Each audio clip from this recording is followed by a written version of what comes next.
Selebgram Lisa Mariana dijemput paksa polisi karena 2 kali mangkir dari panggilan pemeriksaan. Lisa diperiksa kasus video asusila yang menjeratnya.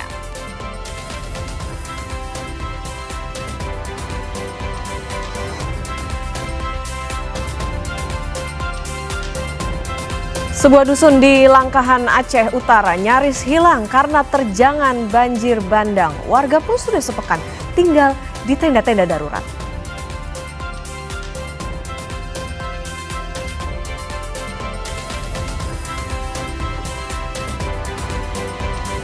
Terus terang saya sedih, miris, dan saya marah. Bayangkan kayu sebesar itu, diameter 1,5 meter itu berapa ratus tahun perlu. Ketua Komisi 4 DPR RI Titi Soeharto sedih dan marah dalam rapat bersama Menteri Kehutanan Raja Juli Antoni. Titi Soeharto meminta Menhub tegas tegakkan hukum yang lakukan deforestasi hutan akibat banjir dan longsor di Sumatera.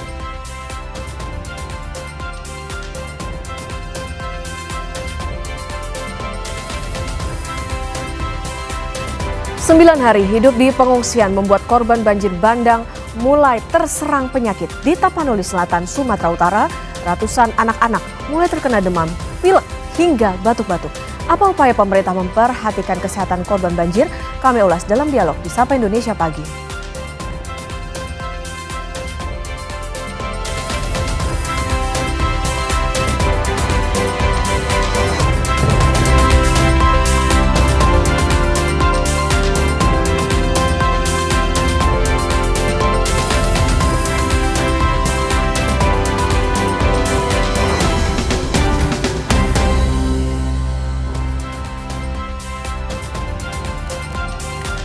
Halo, selamat pagi. Sapa Indonesia Pagi kembali hadir mengisi ruang informasi Anda, Saudara, di hari ini, hari Jumat 5 Desember 2025. Bersama saya Adistela Rasati. Dan saya Putri Oktaviani. Ada beragam informasi penting dan juga menarik untuk Anda simak. Yang masih menjadi sorotan adalah bagaimana bencana di Sumatera, Provinsi Aceh, Sumatera Barat, dan juga Sumatera Utara. Bencana Sumatera ini duka Indonesia, dan bencana yang terjadi di Sumatera ini tentu saja menjadi perhatian kita bersama, tidak hanya soal pemerintah pusat, tapi ada juga yang lagi ramai adalah warga bantu warga. Betul. Nah, karena memang bagaimana upaya yang dilakukan pemerintah juga nampaknya juga harus bisa terlihat juga dari masyarakat begitu, karena kita juga saling bahu-membahu. Nampaknya karena bencananya kan relatif besar ya, Adisti, kalau kita lihat ada di 3 provinsi. Jadi memang butuh cepat dan juga tepat. Nah, tapi Adisti dan juga saudara, yang juga menjadi sorotan adalah bagaimana kalau setelah terjadinya banjir adalah bagaimana tadi sudah disebutkan dalam headline adalah kesehatan dari warga yang menjadi korban banjir ini. Karena memang kalau kita pun gitu ya, kalau misalnya jadi korban banjir, banjirnya tidak begitu tinggi juga pasti takut misalnya kayak diare, demam, batuk pilek segala macam. Nggak kena banjir pun juga cuacanya lagi seperti ini juga bisa kena penyakit-penyakit itu gitu kan. Nah, ini dia yang menjadi keprihatinan kita bersama, bahwa memang di posko pengungsian banyak sekali kekurangan obat-obatan. Warga yang kemudian mengungsi ini sudah mengeluhkan berbagai macam penyakit yang tadi sudah disebutkan oleh Okta. Banyak yang demam karena terlalu lama di dalam genangan, kemudian juga mulai merasakan gatal-gatal begitu ya, karena tidak adanya ketersediaan air bersih dan juga pasokan air bersih, demam, gatal-gatal, kutu air, bahkan kalau anak-anak ini biasanya influenza begitu ya. Bagaimana dengan di lansia? Tentu saja nanti kita akan membahasnya bagaimana kemudian Kementerian Kesehatan bisa turut ambil bagian dalam bencana Sumatera ini, penanganan bencana Sumatera ini, untuk bisa menyalurkan pasokan obat-obatan dan juga tenaga medis di posko pengungsian yang ada di wilayah Provinsi Aceh, Sumatera Utara, dan juga Sumatera Barat. Nanti kita akan bahas, saudara, di Sapa Indonesia Pagi. Tapi sebelum sampai ke situ, kita ke informasi pertama dulu yang hadir di Sapa Indonesia Pagi. Ini ada selebgram Lisa Mariana dijemput paksa polisi terkait dengan kasus video asusila yang menjeratnya. Sebelumnya, saudara, Lisa telah 2 kali mangkir dari panggilan pemeriksaan. Lisa Mariana dijemput penyidik Direktorat Siber Polda Jawa Barat untuk diperiksa sebagai tersangka kasus video asusila yang menjeratnya. Kabid Humas Polda Jawa Barat Kombes Hendra Rohmawan menyebut penjemputan Lisa untuk mempermudah proses pemeriksaannya sebagai tersangka. Meski sudah ditetapkan sebagai tersangka, Lisa masih belum ditahan Polda Jawa Barat. Di depan aja seperti apa? Tanggapin dong dikit Mbak Lisa. Upaya paksa untuk kepada saudara LM ini dikarenakan beberapa kali dari panggilan kita ya, itu kita mengalami kesulitan dalam pemeriksaan. Sehingga kita melakukan upaya penangkapan ini dengan tujuan untuk memenuhi dari proses penyidikan yang dilakukan di Polda Jabar. Berikutnya, saudara, seorang pekerja proyek yang tertimbun material bangunan di Kelapa Gading Barat, Jakarta Utara ditemukan tewas pada Kamis malam setelah pencarian sekitar 10 jam.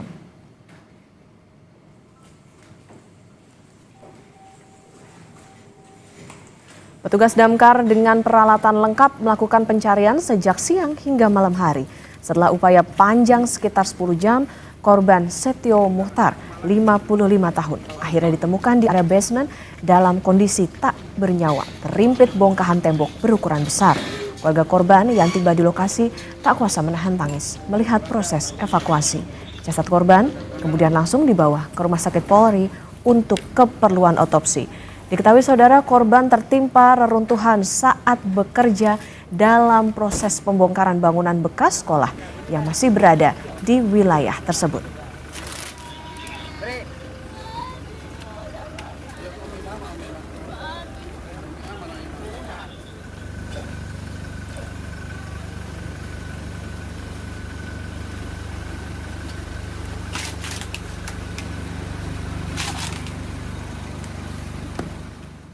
Kita beralih ke informasi dari bencana Sumatera, saudara. 1.214 warga desa Balai Epanah mengungsi akibat banjir dan juga longsor yang menerjang wilayah Aceh.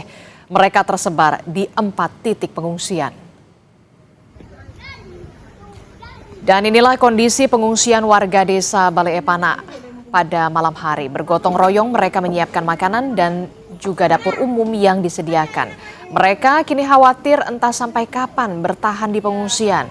Pasalnya tempat tinggal mereka sudah hancur. Kini mereka mengharapkan bantuan hunian sementara.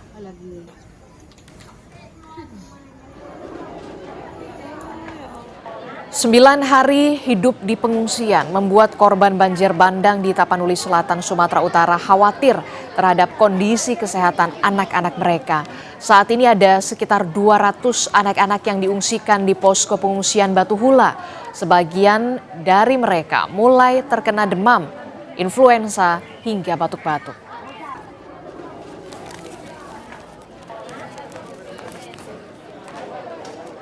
Itu aja di sini ya, kekurangannya anak demam, sakit, itu aja. Kalau misalnya kebutuhan, alhamdulillah mencukupi semua. Artinya lebih ke anak-anak yang dikhawatirkan, Bu, ya? Iya, anakku inilah barusan udah mulai sembuh, demam, batuk, pilek, masuk angin, kebas semua, mau mual, memuntah gitu.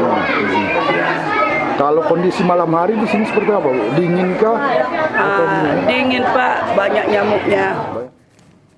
Seorang teman jurnalis sudah tiba di Biren untuk mencoba menerobos ke kampung halaman saya untuk menjemput ibu saya di Desa Kubu, Kecamatan Pusangan Siblakrung, Kabupaten Biren.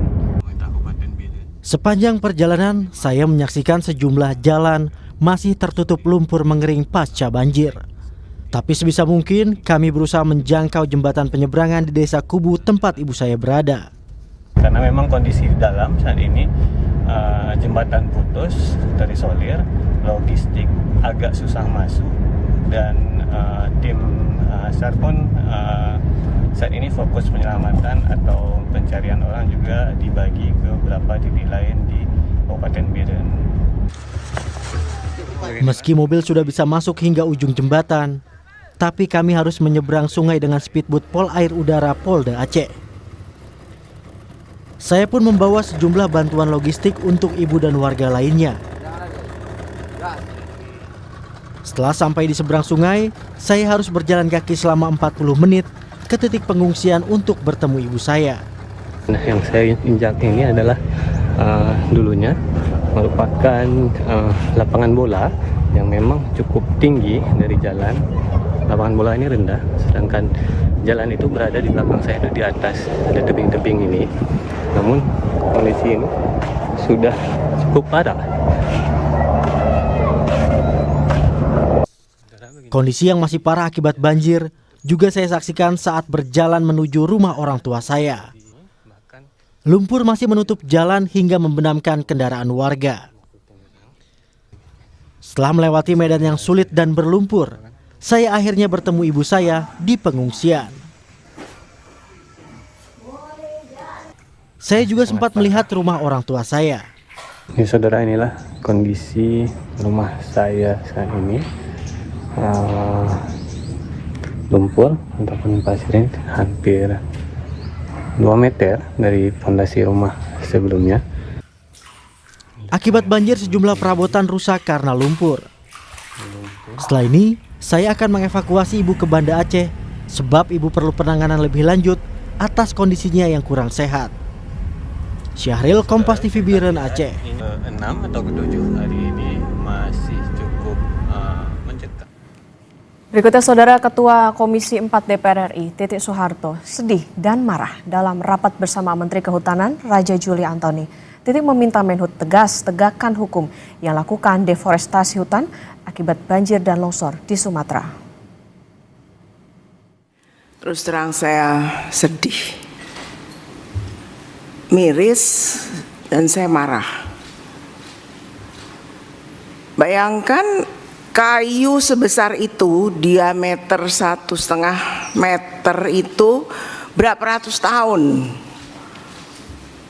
perlu tumbuh untuk pohon sebesar itu. Ini manusia mana di Indonesia ini yang seenaknya aja bisa motong-motong kayu seperti itu? Hal ini disampaikan Ketua Komisi 4 DPR Titik Soeharto dalam rapat bersama Menteri Kehutanan Raja Juli Antoni. Titik bilang Kemenhub harus segera menindak tegas perbuatan pembalakan liar hingga penurunan fungsi hutan yang masif.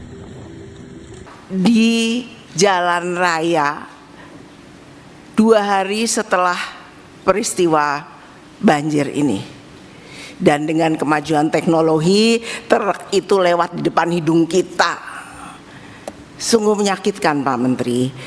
Ini suatu, kalau orang Jawa bilang ngece. Apa ngece? Ngejek, mengejek tuh ya. Perusahaan ini ngejek gitu. Di baru kita kena bencana, dia lewat di depan muka kita. Ini suatu apa ya?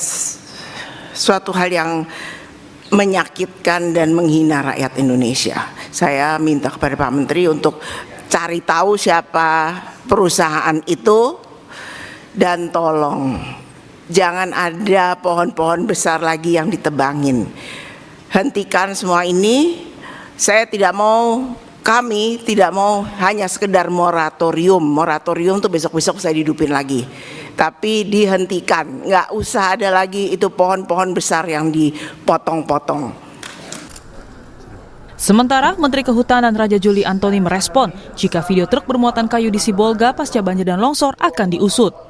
Kemenhub bilang saat ini sudah mencabut izin dalam skala besar sejak Februari, termasuk menyasar perusahaan-perusahaan yang diduga menjadi penyebab banjir. Bahwa secara historis memang ada kesalahan struktural yang jangan diulangi lagi. Dan oleh karena itu penurunan angka deforestasi yang sementara ini kami lakukan itu memang tidak cukup mengkompensasi apa yang terjadi pada masa lalu. Dan oleh karena itu Bapak Ibu sekalian, saya ingin tegaskan pada masa saya setahun ini saya sudah minta data secara terang benderang kepada teman-teman. Selain PSN yang diperintah oleh Pak Presiden, dan ini merupakan cita-cita beliau, asta-cita beliau, ya. Saya tidak pernah menerbitkan pelepasan kawasan kecuali satu di luar PSN, yaitu pelepasan kawasan untuk kepentingan IAIN di Kampung Pak Johan di Bima 59,19%. Di luar itu ya, di luar itu saya bisa bersaksi, saya secara ketat seperti apa yang diperintahkan oleh Pak Presiden Prabowo Subianto tidak pernah mengeluarkan atau menurunkan fungsi hutan. Termasuk Pak Ketua, Pak Wakil Ketua ya, di 3 provinsi terdampak 1 jengkal pun ya, saya tidak pernah melakukan pelepasan kawasan di tempat tersebut. Pasca banjir longsor di Sumbar, Sumut, dan Aceh, Menhub juga menambahkan sejumlah temuan lapangan saat ini tengah diverifikasi dan jika terbukti izin usaha akan dicabut dan proses pidana dilanjutkan. Asri Gunawan, Yanuar Ruslim, Kompas TV, Jakarta. Saudara, sebuah dusun di Langkahan, Aceh Utara nyaris hilang karena terjangan banjir bandang. Warga pun sudah sepekan tinggal di tenda-tenda darurat. Informasinya akan hadir sesaat lagi.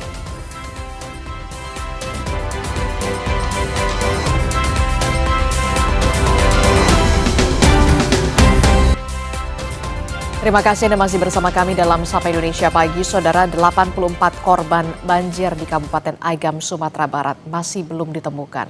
Sementara salah satu dusun di Aceh Utara nyaris hilang tersapu banjir. Hingga kini saudara, warga terdampak banjir dan longsor masih menunggu bantuan.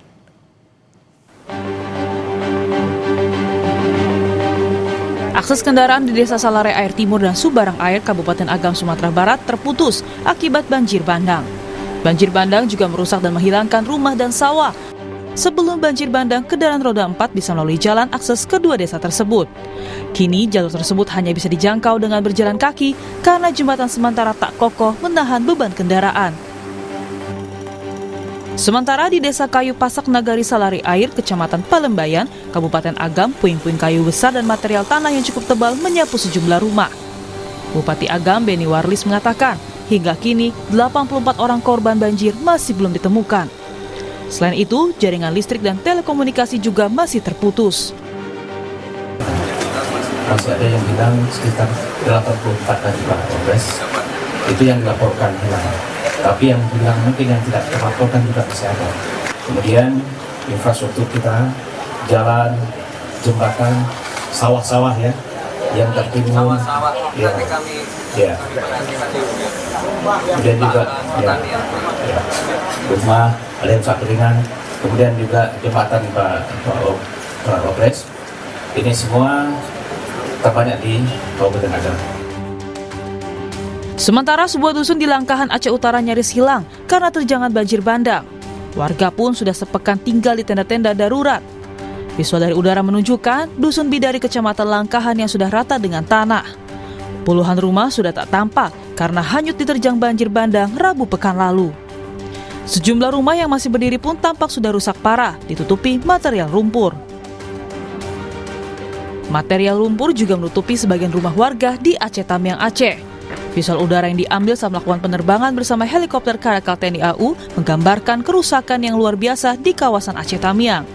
Sejumlah wilayah yang sebelumnya adalah daratan kini tertutup air. Sebagian rumah warga kini juga tertutup lumpur dan banjir. Kendaraan yang terhempas banjir dan lumpur tebal menjadi pemandangan utama di jalan-jalan Aceh Tamiang. Wakil Gubernur Aceh Fadullah menyebut wilayah pedalaman Aceh masih terisolasi. Sudah mulai kita distribusi, tapi kan karena titiknya belum banyak, ya kita berusaha semampu kita pasti makanan. Saat ini kami berpikir dulu adalah untuk bisa mereka semua memastikan untuk menyelamatkan diri dulu, yaitu adalah bahan makanan. Sepekan banjir longsor menerjang Sumatera, sejumlah wilayah masih terisolasi. Warga menunggu bantuan dan evakuasi dari lokasi bencana. Tim Liputan, Kompas TV.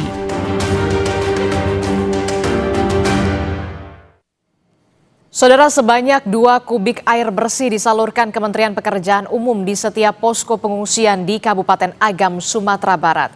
Krisis air bersih menjadi satu masalah yang timbul pasca terjangan banjir bandang di Kabupaten Agam, Sumatera Barat. Dan untuk mengatasi hal itu, Kementerian Pekerjaan Umum mengirimkan ada 2 kubik air bersih setiap harinya untuk memenuhi kebutuhan air bersih bagi warga di posko pengungsian.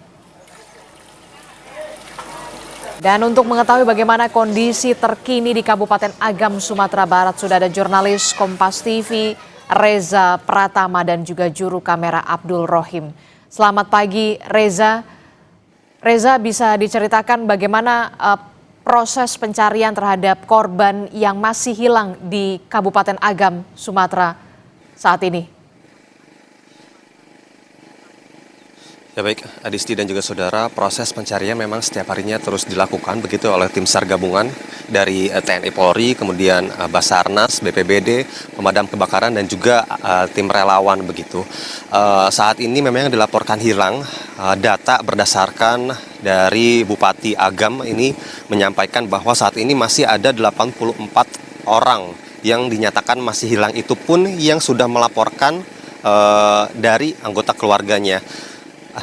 Bupati juga menyampaikan masih ada beberapa keluarga memang yang belum melaporkan kehilangan anggota keluarganya, namun dari jumlah 84 orang itu bisa dikatakan bisa melebihi dari 84 orang karena memang banyak keluarga yang memang belum melaporkan anggota keluarganya yang hilang begitu. Pencarian akan dilakukan atau dimulai sekitar pukul 7:30 pagi, kemudian nantinya selesai pada pukul 6 sore, namun pencarian kemarin sempat terkendala oleh cuaca karena cuaca di Kecamatan Palembayan, Kabupaten Agam ini kemarin turun hujan cukup deras begitu dengan intensitas yang cukup lama sehingga itu menjadi salah satu kendala dari tim SAR gabungan. Selain itu kendalanya adalah material banjir bandang ini yang cukup besar begitu ya, kemudian tanahnya juga tebal. Ini menjadi salah satu kesulitan juga bagi tim SAR untuk melakukan pencarian. Nah, terkait jaringan telekomunikasi ini rencananya pada hari ini akan mulai dilakukan perbaikan. Jika bisa dilihat di sebelah kanan saya, Adisti dan juga saudara, ini merupakan jaringan telekomunikasi dari salah satu operator seluler begitu ya, yang akan mulai diperbaiki pada hari ini.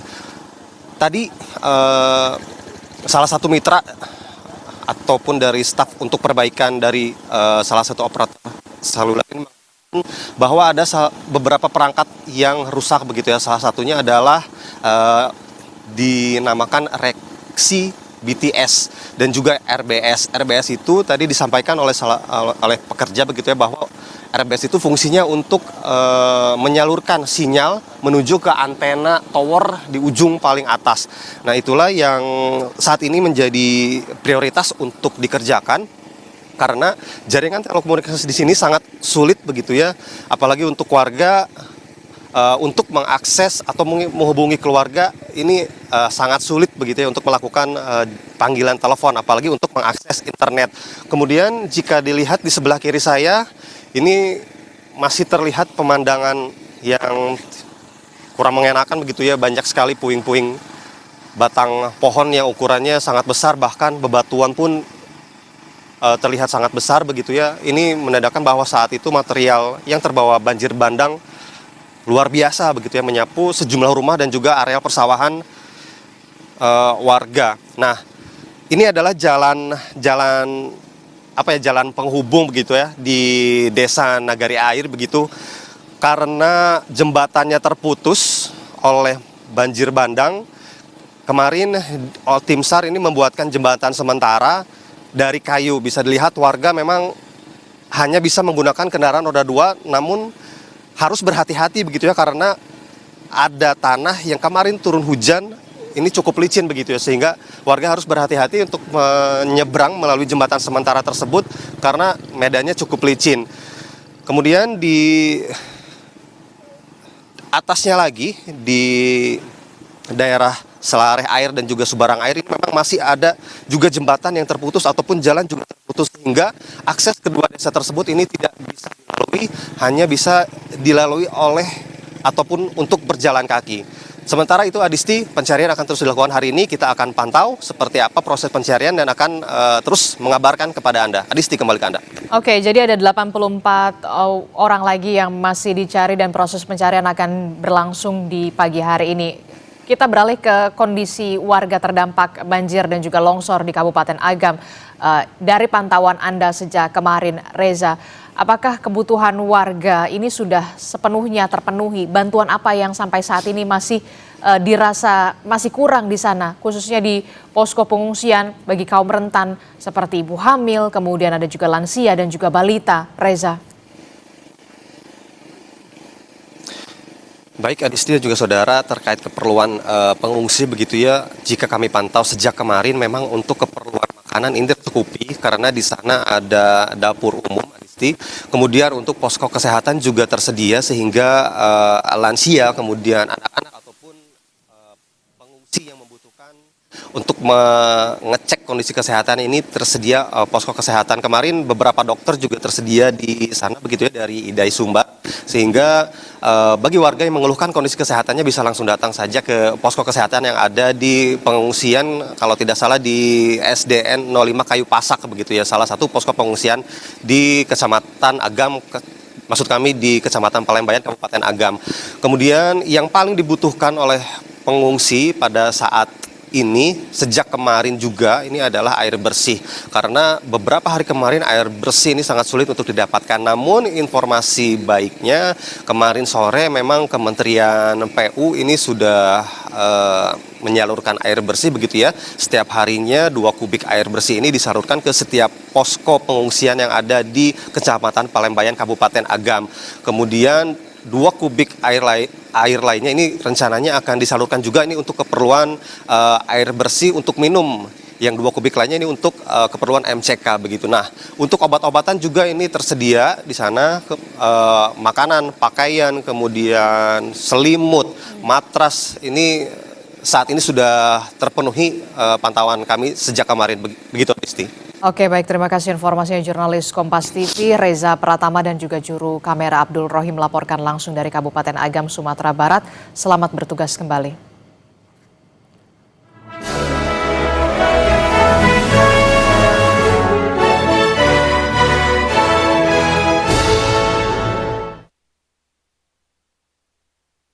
Tahun 2025. Lembaga Ketahanan Nasional Republik Dilatih selama 3,5 bulan, sebanyak 89 peserta pendidikan pemantapan pimpinan nasional P3N ke-26 tahun 2025 Lemhanas akhirnya usai. 89 peserta dinyatakan lulus setelah menjalani pendidikan kepemimpinan 5 fase pelatihan. Tanya TNI dan Polri, peserta pada P3N ke-26 Lemhanas ini juga terdiri dari partai politik dan masyarakat non-politik, kementerian dan lembaga negara seperti Mahkamah Agung.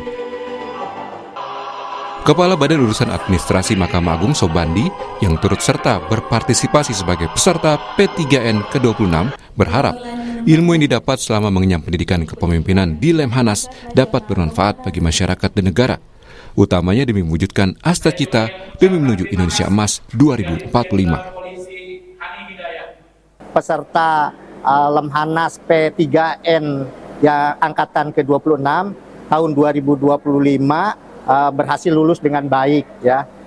Sangat luar biasa pendidikan di Lemhanas, meskipun 3,5 bulan berkaitan dengan ketahanan nasional, berkaitan dengan Astagatra dan lain-lain, kita sangat dibekali kepemimpinan dan lain-lain. Ini sangat luar biasa, akan menjadi bekal bagi saya selaku pejabat eselon 1 di Mahkamah Agung di dalam merumuskan kebijakan berkaitan dengan administrasi penanganan perkara dan Mahkamah Agung ke depan.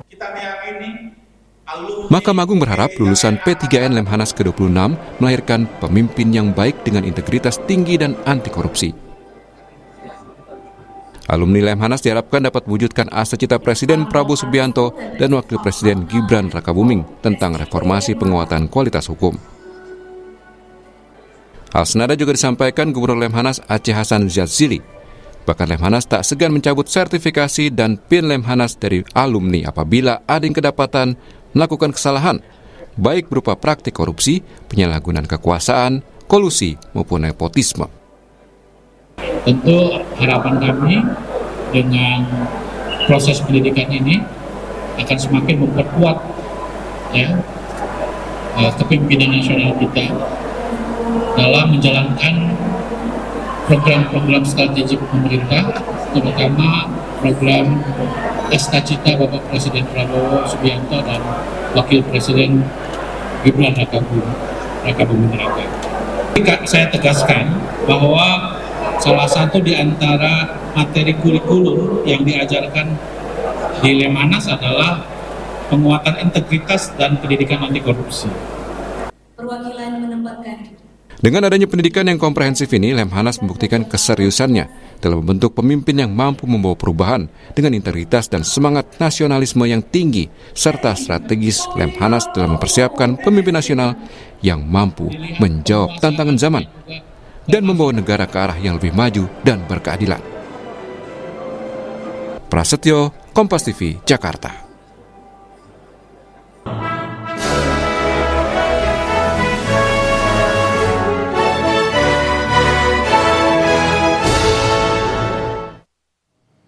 Saudara, 9 hari hidup di pengungsian membuat korban banjir bandang mulai terserang penyakit. Di Tapanuli Selatan, Sumatera Utara, ratusan anak-anak mulai terkena demam, flu hingga batuk-batuk. Apa upaya pemerintah memperhatikan kesehatan korban banjir? Kami akan ulas dalam dialog di Sapa Indonesia Pagi sesaat lagi.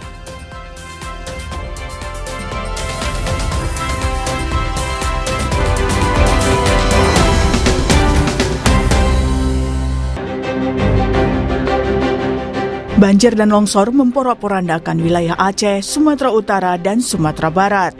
Meski sudah lewat dari sepekan, dampak kerusakan masih terlihat jelas. Di Aceh Tamiang Aceh, hancurnya permukiman membuat warga mengungsi kemana saja. Salah satunya di lantai 2 Gedung Pengadilan Negeri Kuala Simpang, karena belum adanya posko dari pemerintah. Di sini, mereka harus bertahan dengan bahan makanan seadanya. Kan baru pulang dari rumah sakit, masih dalam pemulihan, udah terkena banjir. Di sini 3 hari nggak makan, jadi sakit balik, nggak ada lagi obat-obatan, makanan. Jadi kan saya nggak bisa turun ke bawah, jadi ya apa adanya. Kesulitan bertahan hidup juga dirasakan pengungsi banjir di Tapanuli Selatan, Sumatera Utara. Saat ini, kesehatan pengungsi sudah mulai terganggu, apalagi anak-anak yang mulai terkena demam, pilek, hingga batuk-batuk. Itu aja di sini, ya kekurangannya anak demam,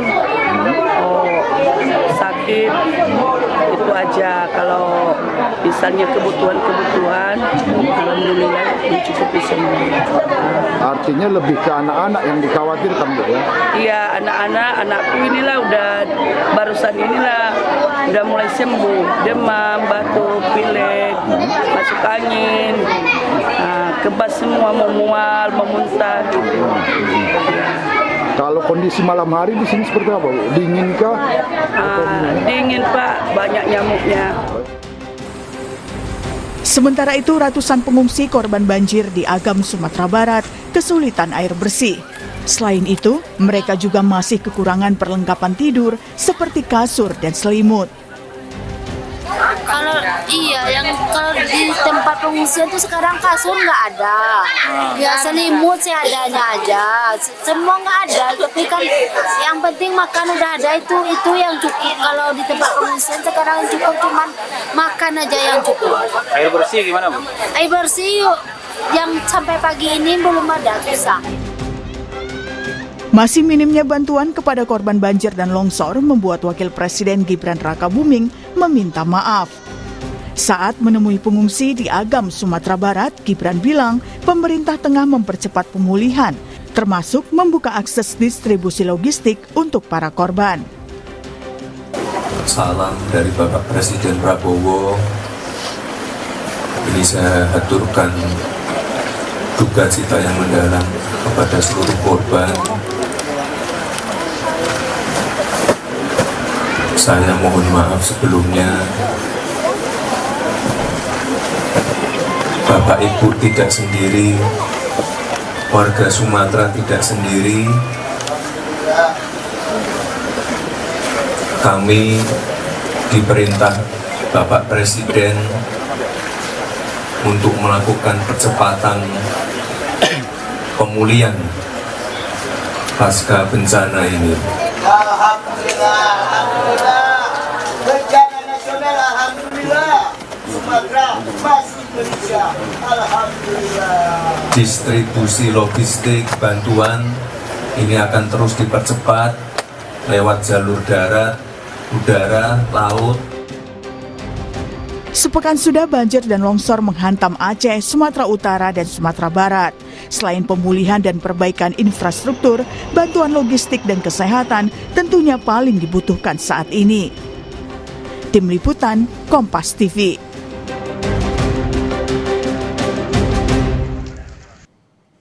Saudara, sudah sepekan lebih banjir dan juga longsor memporak-porandakan Aceh, Sumatera Utara dan juga Sumatera Barat. Selain distribusi logistik yang masih belum merata, kesehatan pengungsi juga mengkhawatirkan. Banyak dari mereka yang kesehatannya mulai menurun karena lingkungan yang tidak layak untuk ditempati. Kita bahas soal ini bersama dengan Wakil Menteri Kesehatan Dante Saxono Harbuwono dan juga Wakil Bupati Pidijaya Hasan Basri melalui sambungan daring. Selamat pagi Pak Wamen dan juga Pak Bupati. Assalamualaikum, selamat pagi. Waalaikumsalam, selamat pagi Adisti. Iya. Selamat pagi Pak Wagub. Iya, saya ke Pak Wamen dulu. Pak Wamen, Pak Dante, kita ingin tahu bagaimana pendistribusian obat-obatan dan juga layanan kesehatan. Kita ke Aceh dulu, di wilayah Aceh, Pak Dante. Bagaimana pendistribusian obat-obatan? Karena kan pengungsi di sana sudah mulai terserang penyakit, banyak yang terkena demam karena terlalu lama di genangan, kemudian merasakan gatal-gatal karena tidak adanya ketersediaan pasokan air bersih. Bagaimana Kementerian Kesehatan menghadapi atau melakukan penanganan bencana ini? Jadi Adisti, sebelum saya bahas langsung kepada bahan logistik dan bahan obat-obatan, saya ingin menyampaikan ada 4 skenario utama yang dilakukan oleh Kementerian Kesehatan.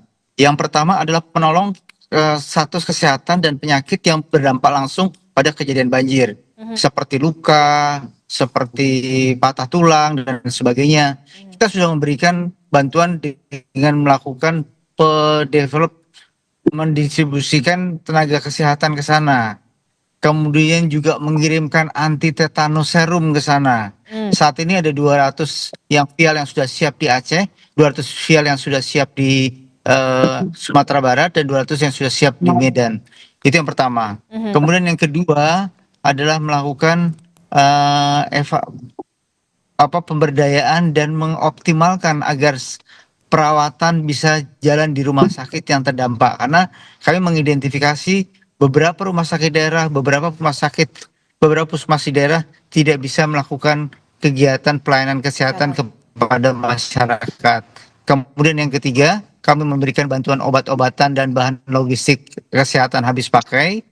Dan yang keempat adalah melakukan distribusi dan pengiriman tenaga medis yang optimal. Ada beberapa hal yang penting, misalnya di Aceh, beberapa peristiwa yang terdampak tidak saja orang yang terkena langsung pada dampak banjirnya, tetapi juga pasien-pasien yang memang sedang dirawat dan mengalami perawatan rutin yang harus ditangani. Sebagai contoh, saya mendapat informasi langsung dari Direktur Rumah Sakit di Takengon. Rumah sakitnya tidak bisa beroperasi. Di sana ada banyak pasien cuci darah. Pasien yang cuci darah tersebut tidak bisa melakukan cuci darah. Dan bahan habis pakai untuk cuci darahnya habis tanggal 2 Desember kemarin. Kita mendapat informasi itu tanggal 30. Langsung kita kirim dengan bantuan, karena aksesnya di Takengon ini masih terputus. Kita langsung mengirimkan bantuan bahan habis pakai untuk cuci darah tersebut lewat udara. Dan yang paling penting adalah bagaimana mengatasi penyakit-penyakit yang timbul pasca bencana. Antara lain yang sekarang sudah teridentifikasi penyakit-penyakitnya adalah penyakit kulit, demam, tifus, ada beberapa leptospirosis akibat kesehatan lingkungan yang jelek, diare dan sebagainya. Semua kita koordinasikan, terutama tidak saja dengan Kementerian Kesehatan eksklusif sendiri, tapi berkoordinasi dengan BNPB, lintas lembaga dan sebagainya. Pak Dante, ini kan kalau kita lihat ya, jurnalis Kompas TV kami di lapangan di Aceh Tamiang tepatnya, ini bahkan menemukan ada salah satu pasien yang harus membawa bed rumah sakit atau tempat tidur rumah sakit karena pihak rumah sakit di Aceh Tamiang ini tidak bisa lagi melayani kesehatan dan bahkan salah satu pasiennya membawa bed rumah sakit ke SPBU karena sudah tidak ada lagi tempat mereka mau di rumah hancur, kemudian rumah sakit juga sudah tidak bisa melakukan pelayanan kesehatan. Bagaimana kemudian Kementerian Kesehatan melakukan penanganan ini? Kami melakukan konsolidasi hampir rapat setiap hari, setiap sore dengan seluruh bupati dan kepala rumah sakit, kepala puskesmas yang masih bisa terakses, dan tenaga kesehatan yang masih bisa terakses. Seperti di Tamiang, rumah sakitnya tidak bisa berfungsi. Kami segera lakukan evaluasi bagaimana supaya rumah sakit ini bisa berfungsi kembali dan dilakukan berbagai macam perencanaan seperti melakukan pembersihan rumah sakit yang dilakukan oleh mahasiswa-mahasiswa Politeknik Kesehatan di wilayah Aceh, kemudian mengirimkan dokter bantuan dari Jakarta, dari Makassar, dari beberapa tempat yang lainnya, kemudian memberikan bahan obat-obat yang diperlukan untuk mereka. Secepat mungkin akan kami revitalisasi rumah sakit agar bisa berfungsi kembali. Dan ini sudah ada beberapa rumah sakit yang sudah bisa berfungsi dan puskesmas juga kita yang terdampak juga sudah bisa berfungsi. Tetapi ini memang butuh waktu karena memang kejadian yang mendadak dan aksesnya untuk melakukan mobilisasi serta pengiriman bahan ini menjadi terbatas, sehingga kita memang berkoordinasi dengan misalnya dengan Kemenhan untuk mengirimkan bantuan ini lewat udara, obat-obat lewat udara, bahan habis pakai medis lewat udara, sehingga mereka bisa beroperasi di beberapa tempat tersebut. Oke, untuk Aceh ini yang paling parah begitu ya terkena wilayah, walaupun memang Sumatera Utara juga masih ada juga yang kemudian aksesnya sulit sekali, tapi kemudian untuk di Provinsi Aceh yang begitu luasnya, Pak Dante, untuk petugas medis juga bisa dikatakan masih minim sekali di wilayah yang terdampak bencana, yang terisolasi di sana. Apakah ada tambahan dan berapa personil petugas medis yang kemudian ditambah dari wilayah lain, misalkan yang paling terdekat di wilayah Lampung atau kemudian di Palembang untuk bisa juga terjun ke wilayah Provinsi Aceh yang sampai saat ini masih minim sekali petugas medis di sana, Pak Dante? Kita sudah melakukan mobilisasi beberapa dokter spesialis yang penting untuk penanganan bencana dari rumah sakit vertikal pemerintah ke Kementerian Kesehatan. Misalnya dari RSCM. Di RSCM itu kita kirim fokus di Langsa. Kemudian dari Rumah Sakit Makassar juga kita kirimkan. Dari Adam Malik Medan juga kita kirimkan. Dari Mercy kita kirimkan. Dari UGM, dari Gajah Mada kita kirimkan. Jadi memang kita melakukan mobilisasi tenaga kesehatan karena memang tenaga kesehatan di sana juga menjadi korban. Sehingga mereka butuh juga penanganan kesehatan kadang-kadang. Sehingga kita sudah melakukan distribusi tenaga kesehatan dari berbagai macam daerah supaya kekurangan dan keterbatasan aktivitas tenaga kesehatan untuk melayani masyarakat ini bisa cepat teratasi. Sudah ratusan tenaga kesehatan yang kita kirimkan ke Aceh, ke Sumatera Utara dan ke Sumatera Barat. Oke, Pak Dante, kita juga berbincang bersama dengan Wakil Bupati PD Jaya, Pak Hasan Basri. Selamat pagi, Assalamualaikum Pak Wakil Bupati. Pak Wakil Bupati. Oke, tampaknya kita masih mengalami gangguan sinyal bersama dengan Wakil Bupati PD Jaya. Jadi untuk obat-obatan dipastikan saat ini sudah mulai terdistribusi atau upaya pendistribusian ini melalui udara ya, Pak Dante ya, untuk obat-obatan? Ya, obat-obatan kita kirim semua melalui udara. Kemudian untuk daerah yang terputus, kalau bisa kita kirim lewat darat, kita kirim lewat darat. Tidak saja di rumah sakit, tapi juga di puskesmas. Kita revitalisasi tempat-tempat di sana supaya tetap bisa berfungsi. Kemarin saya berkoordinasi dengan kepala rumah sakit di Takengon. Sekarang operasi sudah bisa mulai berjalan, cuci darah sudah mulai berjalan. Walaupun mereka mungkin kebersihan di rumah sakitnya masih belum terlalu optimal. Kita mengerahkan mahasiswa-mahasiswa Poltekkes di Kementerian Kesehatan untuk membantu membersihkan rumah sakit sehingga bisa berfungsi secara hygiene. Oke, saya ke Pak Wabub PD Jaya, Pak Hasan Basri. Selamat pagi, Pak Hasan Basri. Ya, selamat pagi. Assalamualaikum. Waalaikumsalam. Ini ada Wakil Menteri Kesehatan juga, Pak Hasan Basri. Nah, saya ingin tanya juga untuk di posko pengungsian di wilayah PD Jaya, bagaimana posko kesehatan di sana? Apakah masih ada kekurangan obat-obatan atau tenaga medis? Bagaimana kondisi pengungsi dulu? Apakah mereka sudah mulai terserang penyakit atau seperti apa, Pak Wakil Bupati? Kondisi pengungsi kita semua terserang penyakit, pertama demam, gatal-gatal, batu, mencret, dan serba kekurangan. Dengan demikian kita sangat membutuhkan obat-obatan, tenaga medis, perawat dan dokter. Dan keadaan ini adalah sangat menyedihkan dengan kondisi pengungsi kita, baik di tenda, di masjid, di madrasah, dan di emperan toko. Ini adalah kondisi yang real, orang tua banyak mencret, dan kondisi dari diare dari personil kesehatan sangat menipis, sangat sedikit. Kita meminta kepada Wamen Kesehatan membantu tenaga medis lebih banyak lagi. Karena ada beberapa tempat yang belum tersentuh dari kesehatan dari perawat atau dokter kesehatan karena masih terisolir karena belum bisa tembus. Kondisi yang sangat menyedihkan. Di dalam belum bisa terisolir, ada 6 desa masih terisolir, belum ada perawat yang datang atau dokter yang datang. Belum ada bantuan obat-obatan maupun medis yang hadir ke sana. Ada 6 desa, Pak Wabub. Desa mana saja yang masih terisolasi dan masih membutuhkan tenaga medis dan juga pendistribusian obat-obatan di sana? Desa Macang, Desa Raya di Kecamatan Meradua, Bangcut, Desa Raya, Desa Macang,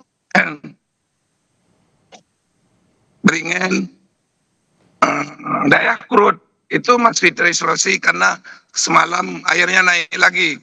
Dengan naik airnya, ini alat berat pun tidak bisa kerja. Kita lagi kerja tembus untuk menembusi desa-desa tersebut karena air malam kemarin naik, kita nggak bisa lewat. Sehingga sampai hari ini belum ke desa-desa itu belum bisa kita distribusi baik tenaga kesehatan maupun obat-obatan. Oke.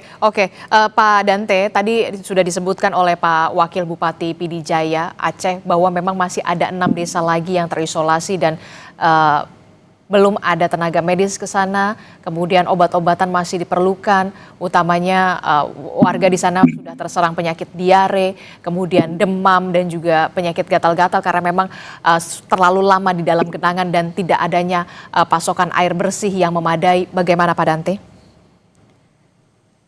Ya memang masalah ini tidak murni masalah kesehatan, tetapi butuh penanganan komprehensif. Salah satu diantaranya adalah mobilisasi tenaga kesehatan yang masih sulit juga ke daerah yang susah diakses tersebut karena hubungannya terputus.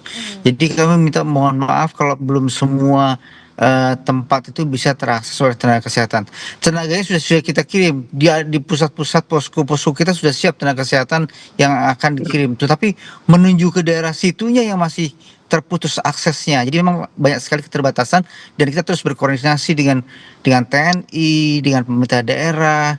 Kami sudah membentuk pertemuan rutin dengan seluruh kepala dinas di Aceh, Sumatera Utara, dan di Padang.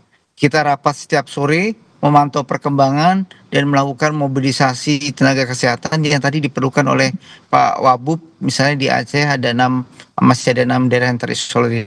Dengan data-data yang update seperti hal tersebut, kita akan selalu melakukan reevaluasi dan mobilisasi tenaga kesehatan dan obat-obatan untuk daerah yang memang memerlukan. Oke, kalau saya ke Pak Wabub tadi kan Anda menyebutkan ada 6 desa yang sampai saat ini di PD Jaya Aceh ini masih terisolasi. Nah, sejauh ini dari pemerintah kabupaten sendiri untuk upaya pendistribusian bantuan ini melalui udara atau seperti apa? Dan bagaimana kondisi warga yang terisolasi di sana? Evakuasi dilakukan seperti apa skenarionya, Pak Wabub? Sebagian memang ada yang kita evakuasi, kita manual dengan yang berenang karena akibat air yang tergenang di desa-desa itu karena sungai kita sudah penuh dengan kayu.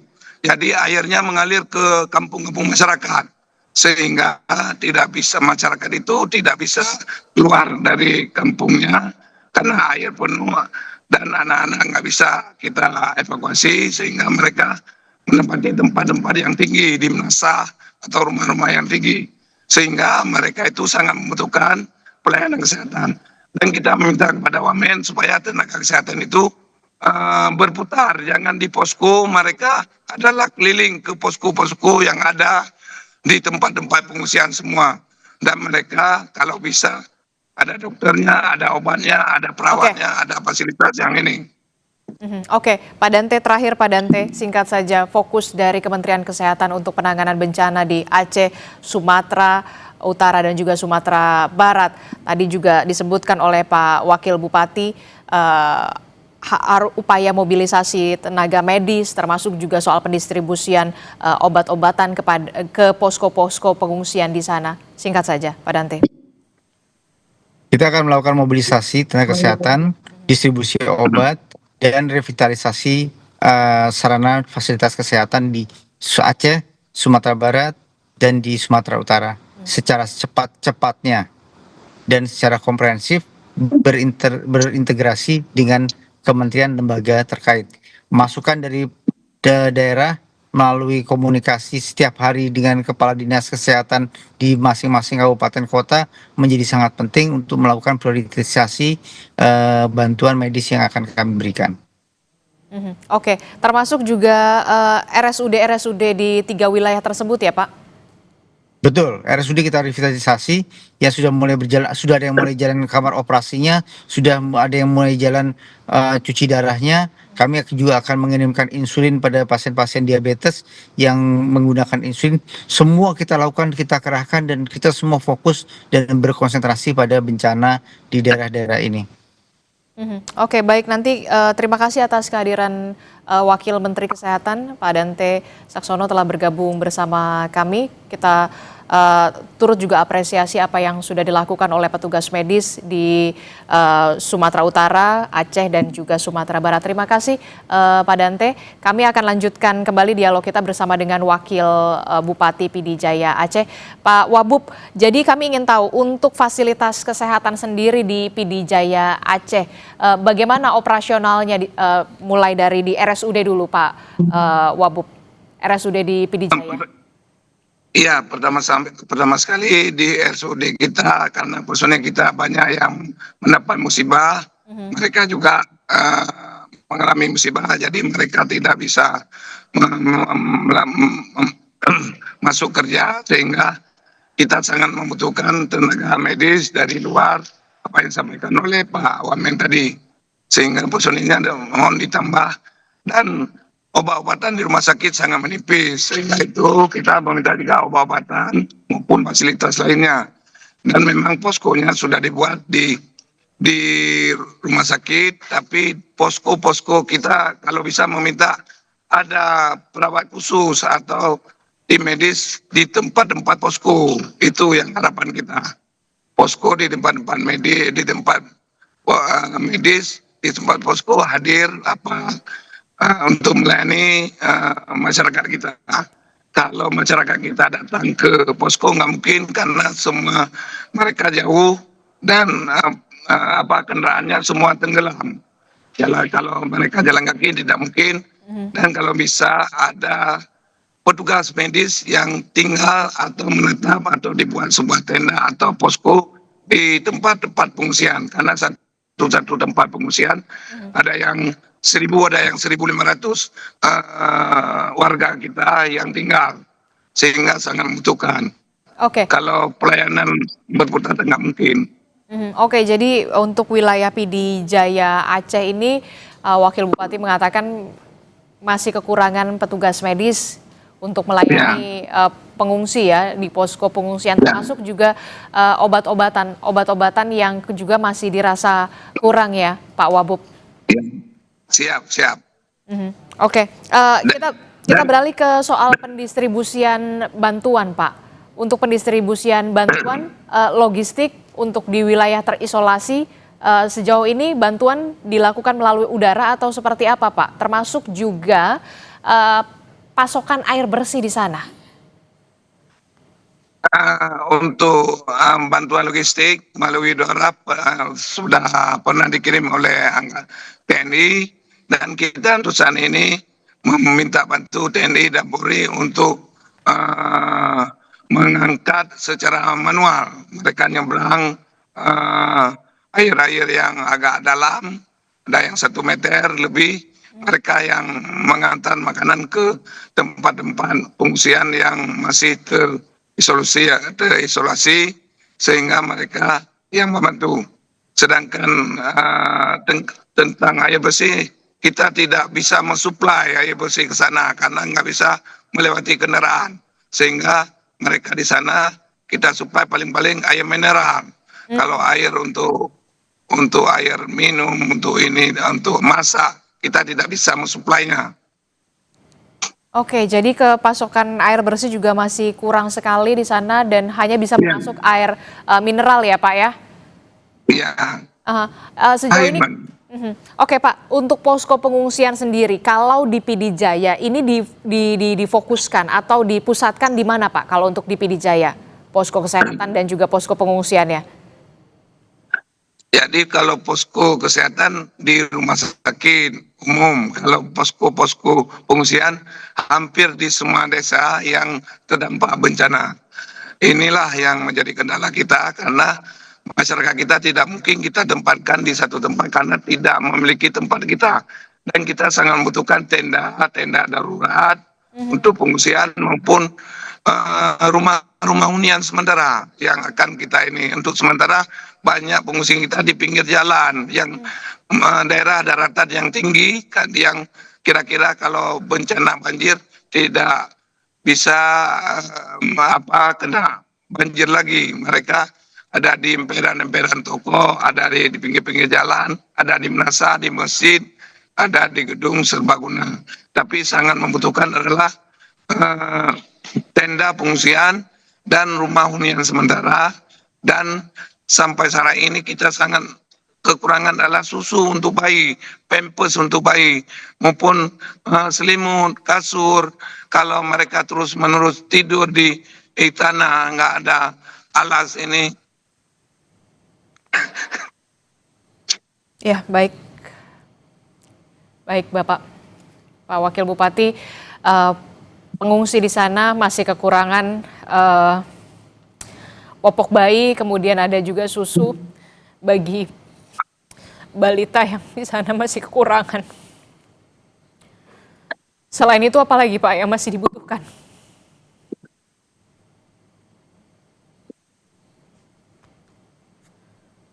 Ini tentu saja jadi kerja keras dan PR tersendiri Pak ya, sampai saat ini upaya yang dilakukan oleh pemerintah Kabupaten PD Jaya, Pak. Kita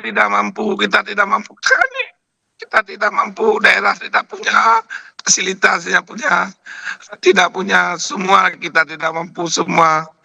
Kita mengharapkan ada penanganan dari pusat, dari Bapak Presiden, dari PBB pusat, dari kementerian untuk membantu kita. Semua kekurangan di bidang kesehatan, tidak mampu di bidang infrastruktur, tidak mampu. Kita masih banyak yang terisolasi, masih banyak jalan yang tidak bisa tembus kita untuk ke desa-desa yang akan kita lakukan. Oke, upaya maksimal masih terus dilakukan oleh pemerintah Kabupaten PD Jaya untuk bisa terus mendistribusikan bantuan utamanya kepada kaum rentan seperti balita, kemudian juga ada lansia dan juga ibu hamil. Tentu saja pemerintah Kabupaten PD Jaya masih membutuhkan bantuan soal tenaga medis, popok bayi dan juga bantuan lainnya, logistik lainnya begitu ya Pak. Terakhir Pak, untuk korban hilang bagaimana proses evakuasi sampai saat ini upaya pencarian terhadap orang hilang, Pak Wakil Bupati? Alhamdulillah sampai hari ini kita orang hilang semua sudah kita temukan sebanyak 28 orang meninggal sudah kita temukan, orang hilang tidak ada lagi, semuanya sudah kita temukan dan sudah kita kebumikan. Oke. Pak Wakil Bupati, apa yang ingin Anda sampaikan untuk bisa pendistribusian bantuan dari pusat bisa dilakukan secara cepat dan juga tepat saat ini, terutama untuk wilayah yang terisolasi sampai saat ini di PD Jaya, Pak Wakil Bupati? Pertama sekali kita meminta bantuan alat berat. Kalau enggak sungai itu kita luruskan kembali, kita gali kembali, kita pindah kayu-kayu, karena aliran sungai sudah berpindah ke kampung masyarakat yang berputar-putar di kampung masyarakat, sedangkan di sungai yang semula itu sudah penuh dengan kayu dan lumpur, sehingga airnya melebar ke kampung-kampung semua. Jadi makanya kampung itu terisolasi akibat air sungai mengalir ke kampung mereka. Mereka tidak bisa keluar, kami tidak bisa dengan kendaraan, dengan sepeda motor tidak bisa lewat. Jadi airnya ada yang 1 meter, ada 1,5 meter, sehingga kami membutuhkan penggalian sungai yang sudah tertimbun dengan kayu-kayu besar. Yang kayu diameter 1 meter, ada 80 cm. Ya, kayu-kayu besar tidak mampu, kita harus dengan ekskavator, kepiting, dan alat berat. Sehingga tidak terus-menerus kalau sungai tidak digali, dipindah kayu-kayu, sehingga kami mungkin berbulan-bulan masyarakat masih terisolasi. Dan kami sangat mengharapkan itulah dengan selanjutnya kami harus adalah masyarakat kami rumahnya hilang dan tertimbun sampai ke atap, itu tidak mungkin 1-2 bulan kami kerjakan, sehingga membutuhkan mungkin tahunan. Dengan itu mereka mengharapkan ada hunian sementara. Selanjutnya sebagian besar kita akan relokasi mereka, kita buat rumah permanen karena rumahnya ada terbawa air masuk ke sungai, ada yang sebagian memang hilang sama sekali karena terjangan kayu-kayu besar, sehingga kita butuh relokasi dan hunian sementara. Itu yang sangat kita butuhkan. Begitu juga dengan pelayanan dan bantuan sembako dan kesehatan. Oke, baik. Tentu saja kita berharap upaya terus dilakukan secara optimal dari pemerintah pusat, dibantu juga oleh pemerintah kabupaten untuk bisa melakukan penanganan terhadap para pengungsi, begitu ya, utamanya untuk kaum rentan seperti ibu hamil, lansia, dan juga balita. Kami tentu saja turut berduka, Pak, atas apa yang terjadi dan juga turut prihatin. Ya, kami yang menyedihkan ini sampai hari ini Pertamina tidak ada menyalurkan ini, BBM sangat menipis. Kita untuk bekerja alat berat juga tidak bisa bekerja alat berat karena BBM tidak ada. Begitu juga gas dengan ini Dinas Sosial, Kementerian Sosial membantu masak untuk pengungsi-pengungsi kita, tapi gasnya tidak ada. Ini yang sangat memprihatinkan, gas tidak ada, BBM sangat menipis, alat berat kita tidak bisa bekerja di sini. Demikian. Oke, baik, tentu saja mudah-mudahan didengar oleh pemerintah pusat. Terima kasih Pak Wakil Bupati PD Jaya, Hasan Basri, telah bergabung bersama kami. Sehat selalu Bapak. Terima kasih. Selamat bertugas kembali. Waalaikumsalam warahmatullahi wabarakatuh. Saudara Ketua Komisi 4 DPR RI Titik Soeharto sedih dan marah dalam rapat bersama Menteri Kehutanan Raja Juli Antoni. Titi meminta Menhub tegas tegakkan hukum yang lakukan deforestasi hutan akibat banjir dan longsor di Sumatera.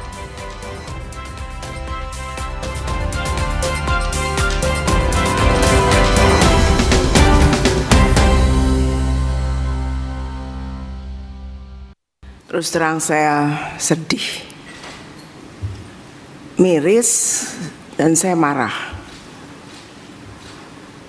Bayangkan kayu sebesar itu, diameter 1,5 meter itu berapa ratus tahun perlu tumbuh untuk pohon sebesar itu. Ini manusia mana di Indonesia ini yang seenaknya aja bisa motong-motong kayu seperti itu? Hal ini disampaikan Ketua Komisi 4 DPR Titik Soeharto dalam rapat bersama Menteri Kehutanan Raja Juli Antoni. Titik bilang Kemenhub harus segera menindak tegas perbuatan pembalakan liar hingga penurunan fungsi hutan yang masif. Di jalan raya 2 hari setelah peristiwa banjir ini, dan dengan kemajuan teknologi truk itu lewat di depan hidung kita, sungguh menyakitkan Pak Menteri. Ini suatu, kalau orang Jawa bilang ngece, apa ngece? Ngejek, mengejek tuh ya. Perusahaan ini ngejek gitu. Di baru kita kena bencana dia lewat di depan muka kita. Ini suatu apa ya? Suatu hal yang menyakitkan dan menghina rakyat Indonesia. Saya minta kepada Pak Menteri untuk cari tahu siapa perusahaan itu dan tolong jangan ada pohon-pohon besar lagi yang ditebangin. Hentikan semua ini. Saya tidak mau, kami tidak mau hanya sekedar moratorium. Moratorium tuh besok-besok saya hidupin lagi. Tapi dihentikan, nggak usah ada lagi itu pohon-pohon besar yang dipotong-potong. Sementara Menteri Kehutanan Raja Juli Antoni merespon jika video truk bermuatan kayu di Sibolga pasca banjir dan longsor akan diusut. Kemenhub bilang saat ini sudah mencabut izin dalam skala besar sejak Februari, termasuk menyasar perusahaan-perusahaan yang diduga menjadi penyebab banjir. Bahwa secara historis memang ada kesalahan struktural yang jangan diulangi lagi. Dan oleh karena itu penurunan angka deforestasi yang sementara ini kami lakukan itu memang tidak cukup mengkompensasi apa yang terjadi pada masa lalu. Dan oleh karena itu Bapak Ibu sekalian, saya ingin tegaskan pada masa saya setahun ini saya sudah minta data secara terang benderang kepada teman-teman. Selain PSN yang diperintah oleh Pak Presiden, dan ini merupakan cita-cita beliau, asta-cita beliau, ya. Saya tidak pernah menerbitkan pelepasan kawasan kecuali satu di luar PSN, yaitu pelepasan kawasan untuk kepentingan IAIN di Kampung Pak Johan di Bima, 59,19%. Di luar itu ya, di luar itu saya bisa bersaksi, saya secara ketat seperti apa yang diperintahkan Pak Presiden Prabowo Subianto tidak pernah mengeluarkan atau menurunkan fungsi hutan. Termasuk Pak Ketua, Pak Wakil Ketua, ya, di 3 provinsi terdampak 1 jengkal pun ya, saya tidak pernah melakukan pelepasan kawasan di tempat tersebut. Pasca banjir longsor di Sumbar, Sumut, dan Aceh, Menhub juga menambahkan sejumlah temuan lapangan saat ini tengah diverifikasi dan jika terbukti izin usaha akan dicabut dan proses pidana dilanjutkan. Asri Gunawan, Yanuar Ruslim, Kompas TV, Jakarta.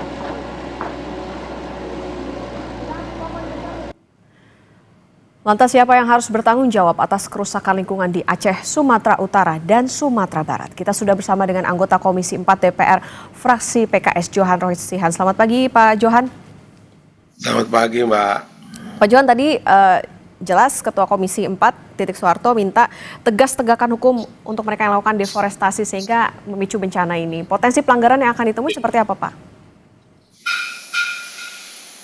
Itu yang coba kita minta didalami ya, karena pengakuan dari Pak Menteri kan 1 jengkal pun saya tidak pernah memberikan izin pada daerah terdampak Sumut, Sumbar maupun Aceh. Pertanyaannya kan siapa yang memberikan izin? Nah itulah kenapa kemarin ketika rapat kerja itu saya secara pribadi meminta Pak Menhub agar membuka datanya secara terang benderang. Ya, kalau Pak Menteri bukan yang tanda tangan, lantas siapa gitu? Kalau di zamannya Pak Raja Juli ini tidak tanda tangan, maka perlu kita tarik ke belakang, gitu. Ibu Nurbaya kah, Zulkifli Hasan kah, Meskaban kah, atau siapakah gitu yang telah mengobral izin usaha itu sehingga kondisi hulu di daerah terdampak itu sudah sangat sudah sangat parah banget gitu. Karena indikasi dari data-data yang dipaparkan oleh Kementerian Kementerian Kehutanan kemarin itu nampak sekali bahwa memang tata kelola hutan kita sangat lemah sekali gitu. Rehabilitasi das tidak berjalan. Ada perusahaan tambang ilegal yang berkontribusi pada kerusakan di hulu.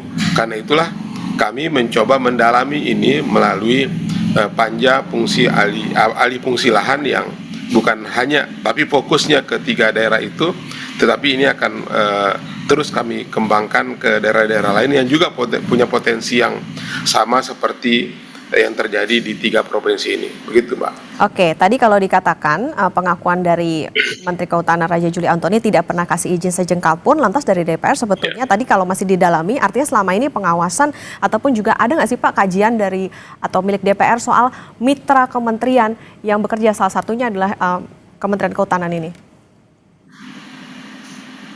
Ya, kita belum dalami sampai di situ, itulah kenapa kita membuat panja fungsi alih fungsi lahan ini, Mbak, sehingga kita bisa minta datanya secara keseluruhan ya, agar ini betul-betul kita tahu siapa sih sebenarnya yang menjadi dalang dari kerusakan hutan di Republik ini.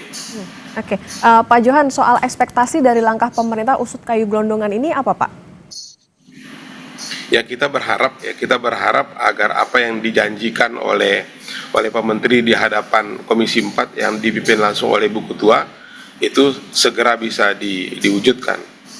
Karena terus terang kemarin itu kami semua anggota Komisi 4 itu bersepakat dan memahami, baru kali ini kami melihat Ibu Ketua Komisi itu marah, geram, dan dengan segala perasaannya baik sebagai ketua maupun sebagai ibu, beliau menampakkan kemarahan yang luar biasa. Karena itu kami sebagai anggota dan tentu sebagai rakyat yang memiliki empati terhadap musibah itu, kami tidak akan main-main untuk mengawal ini, sehingga apa yang menjadi janji Menteri dan harapan Ibu Ketua dan tentu semua anggota Komisi 4 bisa kita wujudkan secara cepat, ya, terencana dan terjadwal gitu. Oke, Pak Johan, ini kan panja alih fungsi lahan, goals-nya nantinya akan seperti apa? Rekomendasikah? Kemudian juga jika ditemukan adanya pelanggaran, seberat apa nanti pidananya supaya bisa memberikan efek jera?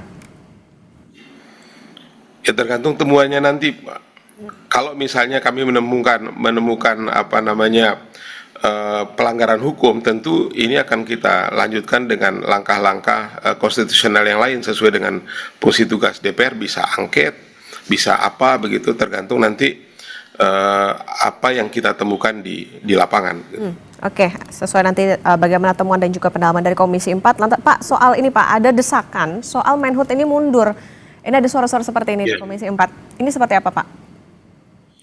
Ya, kemarin ada yang vulgar menyampaikan Anda tidak mengetahui tentang persoalan kehutanan, sebaiknya Anda mundur. Ada teman juga yang memberikan contoh pada kasus yang sama banjir di Filipina, sebagai bentuk pertanggungjawabannya Menteri mundur. Itu ada yang menyampaikan secara vulgar, ada yang menyampaikan secara halus gitu. Termasuk saya juga ketika Pak Menteri menyatakan ketika pertama saya dilantik, saya diberikan tugas 2 oleh Pak Presiden, kata beliau. Yang pertama, Pak Menteri tolong jaga hutan. Maka saya bertanya, apakah Pak Menteri sudah menjaga hutan? Apakah Pak Menteri sudah merasa menjaga hutan? Dan bagaimana kemampuan Anda untuk menjaga hutan selama 5 tahun dengan kondisi seperti ini? Nah, kira-kira seperti. Jadi suasana rapat kemarin itu nampaknya semangat teman-teman itu sama gitu, bahwa kita ini semua berempati, semua kita itu merasa sedih dengan kondisi seperti ini. Mudah-mudahan ke depan bisa kita atur kelolanya secara baik, tentu dimulai dari terbukanya data yang baik. Makanya salah satu rekomendasinya adalah kita meminta dan mungkin akan mendukung ketika kita menyiapkan satu alat kontrol berbasis teknologi, agar kemudian itu bisa kita pantau secara bersama-sama, baik oleh kementerian maupun oleh kami di Komisi 4, begitu Mbak. Oke, berarti begini Pak, karena adanya beberapa yang mendesak begitu, Menteri juga harus tahu soal apa yang dikerjakan, desakan mundur, bertanggung jawab. Artinya begini, ada yang melihat bahwa Menteri Kehutanan yang paling bertanggung jawab atas kerusakan lingkungan di Sumatera atau seperti apa? Kemudian apakah kepala daerah juga bisa diseret Pak dalam bencana ini? Semalam saya dialog dengan teman-teman BNPB ya. Saya tanya gitu, Pak, apakah sebelum kejadian ini sudah ada tidak semacam early warning dari pemerintah? BNPB menjelaskan kepada kami bahwa kami sudah menyampaikan peringatan dini itu hari -8, -6, -4, bahkan sampai -2, H-2 gitu dari kejadian itu. Tetapi memang tidak ada pihak baik itu pemerintah pusat, pemerintah provinsi maupun pemerintah kabupaten yang menanggapi itu dengan aksi dini. Nah, ini kan jadi satu soal sendiri ya.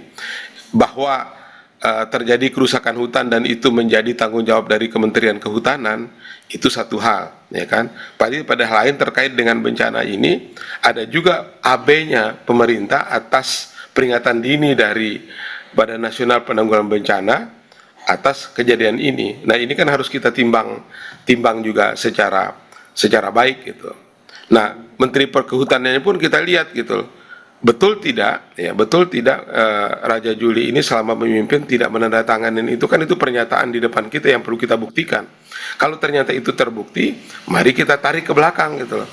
Zaman Ibu, karena itu perlu juga lembaga DPR mungkin secara kelembagaan utuh gitu, bukan hanya dari Komisi 4 ya, mendesak Presiden untuk melakukan menggelar rapat kabinet khusus misalnya itu untuk memanggil para menteri-menteri ini, baik yang sekarang, sebelumnya ataupun yang lain gitu. Nah, karena kan persoalan banjir kemarin itu, pertama tingginya curah hujan, yang kedua diperparah dengan rusaknya kondisi hulu kita di hutan itu. Nah, sehingga ketika curah hujan tinggi diperparah dengan kondisi hulu yang tidak memungkinkan rezim air itu dikelola dengan baik, dengan fungsi hutan yang baik, maka terjadilah longsor, terjadilah banjir bandang yang membawa kayu dan lain sebagainya. Jadi begitu. Baik, Pak Johan, tentu kita tunggu bagaimana nanti hasil dari panja alih fungsi lahan, termasuk juga saat ini yang dibutuhkan tidak hanya soal bagaimana penanganan, tapi juga penegakan hukum terhadap pihak yang terlibat ataupun juga bertanggung jawab. Terima kasih anggota Komisi 4 DPR fraksi PKS Johan Rosian sudah bersama di Sapa Indonesia Pagi. Sehat selalu Pak Johan. Ya, terima kasih. Saudara, sudah lebih dari sepekan bencana banjir dan longsor melanda 3 provinsi di Sumatera. Bantuan logistik terus berdatangan di posko terpadu bencana alam di Lanut Suwondo, Medan, Sumatera Utara.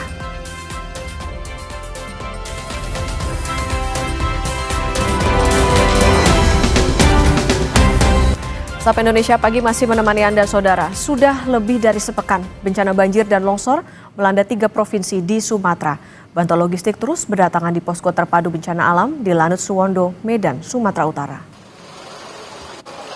Dalam pantauan tim Kompas TV Jumat pagi, situasi di Lanut Suwondo sudah bersiap untuk melakukan pengiriman bantuan sejak Jumat pagi. Beberapa pesawat sudah disiagakan untuk bisa mengirimkan bantuan ke daerah terdampak dan terisolasi seperti Sibolga, Rembele, dan Aceh Tamiang. Sedangkan periode 28 November hingga 2 Desember 2025 tercatat sebanyak 100 ton bantuan sudah dikerahkan dari Lanut Suwondo. Informasi terkini kita tanyakan kepada jurnalis Kompas TV Nanda Aprilia dan juru kamera Andika Ahadiat di Medan, Sumatera Utara. Selamat pagi Nanda, untuk hari ini apa saja bantuan yang dikirimkan, akan dimulai dikirimkan jam berapa dan kemana saja tujuannya? Okta, selamat pagi. Proses pengiriman bantuan logistik sebenarnya sudah dilakukan sejak pagi tadi sekali, sekitar pukul 7:30. Pesawat, ada 3 pesawat yang kami lihat, ada CN, kemudian Kasa, dan juga rencananya nanti akan ada Hercules juga untuk bisa mengirimkan bantuan ke beberapa titik. Tapi sebelum itu kita akan melihat dulu sebenarnya di tempat lokasi saya, Okta dan juga saudara, ini adalah posko terpadu di Lanut Suwondo, Medan, Sumatera Utara. Pagi ini setiap harinya seperti ini, tampilannya cukup sibuk sekali karena kenapa masih banyak bantuan yang sesegera mungkin harus sesegera didistribusikan ke beberapa titik, apalagi masih banyak juga daerah-daerah yang terisolir. Tadi bantuan pertama sekitar 7:30 ada bantuan yang memang dikirimkan, baik itu beras, kemudian air mineral, ada minyak sayur sampai dengan mie instan dan lain dan sebagainya. Selain dengan bahan pokok itu tadi, Okta juga saudara, ada obat-obatan sampai dengan kasur lipat dan juga tikar gulung begitu ya yang kemudian diberikan. Okta dan juga saudara, nantinya kalau dari Lanut Suwondo akan ada 2 metode yang diberikan ataupun dikerahkan untuk bantuan-bantuan ini ke titik-titik yang terisolir ataupun titik-titik terdampak. Ini merupakan tampilan di mana nantinya paketan ini yang berisi ada beras, mie instan, dan air mineral tadi, kemudian akan diterjunkan dengan metode airdrop, yang dimana di atasnya ini, Okta dan juga saudara, merupakan parasut. Artinya nanti akan diterjunkan di kurang lebih ketinggian 1000 feet lebih, untuk kemudian memberikan bantuan tersebut dari udara. Nah, sejauh ini Okta dan juga saudara, tadi ada pesawat yang tadi saya sudah katakan sudah berangkat sejak pagi sekali, tujuannya ke Melaboh, Kabupaten Aceh Barat, dan juga ke Silangit, Tapanuli Utara, sampai dengan ke Sibolga. Setiap hari rutenya berbeda-beda, Okta dan juga saudara, tidak melulu titik itu. Karena kenapa? Tadi saya sebutkan bahwa masih ada daerah-daerah yang memang masih terdampak dan terisolir, bahkan Okta dan juga saudara, ada daerah yang memang sudah seminggu lebih terdampak, tapi bantuan baru datang. Salah satunya adalah di Kabupaten Aceh Tamiang.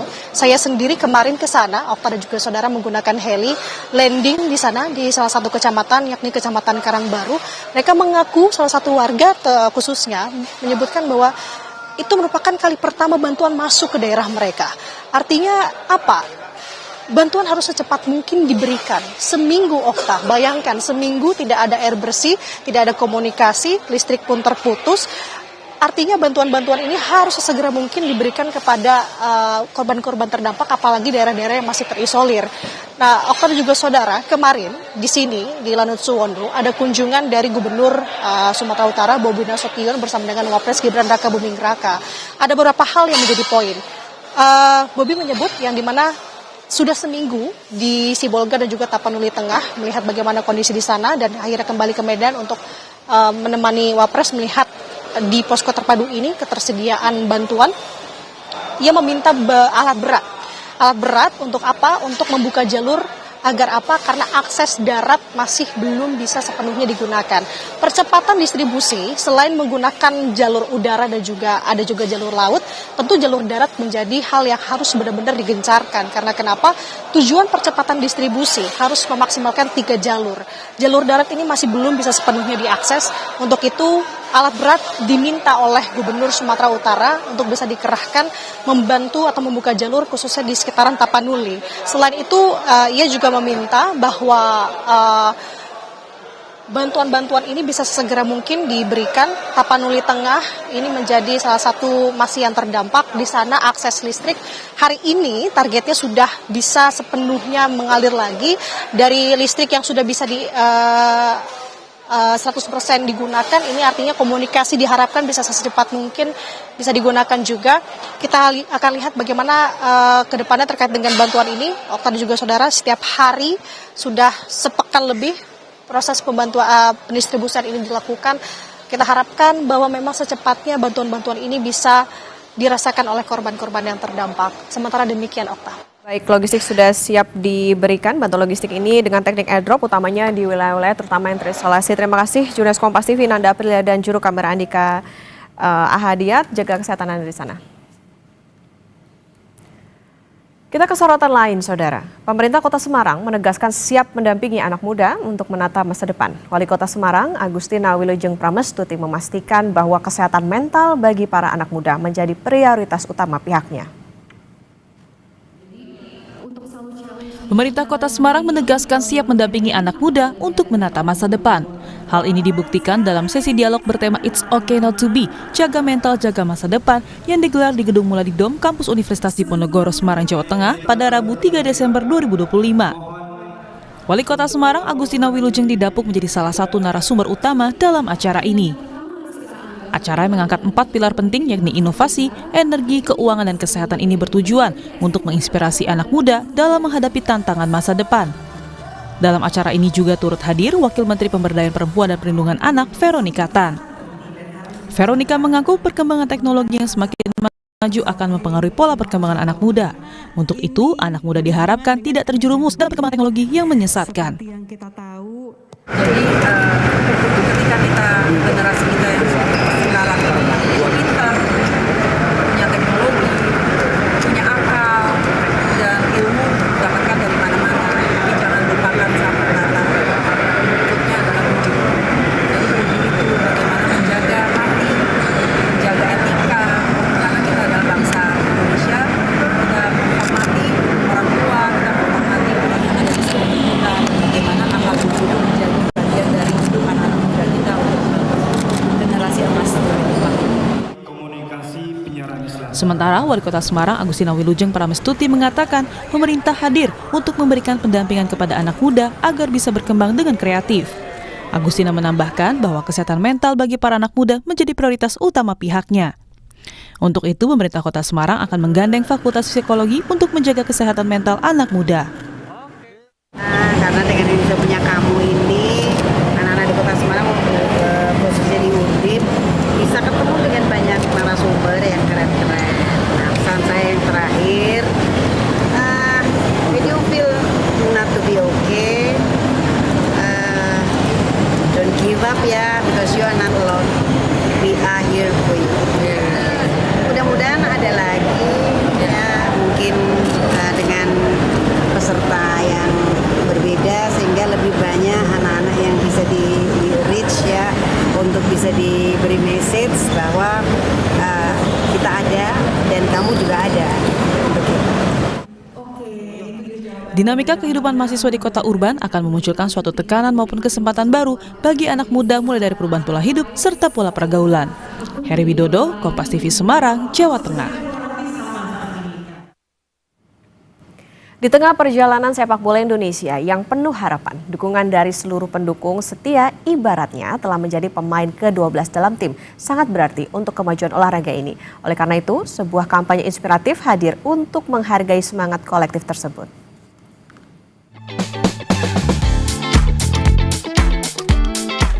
Air mineral resmi Timnas Indonesia meluncurkan kampanye Semangat Aqua, Semangat Kita bersama PSSI. Inisiatif ini mengajak seluruh masyarakat merayakan semangat kolektif yang menggerakkan Garuda Squad. Kampanye ini dimulai dengan peluncuran jersey pemain ke-12 sebagai simbol apresiasi mendalam bagi pendukung setia dan pejuang yang setiap harinya menjadi pilar kekuatan di balik perjuangan Timnas.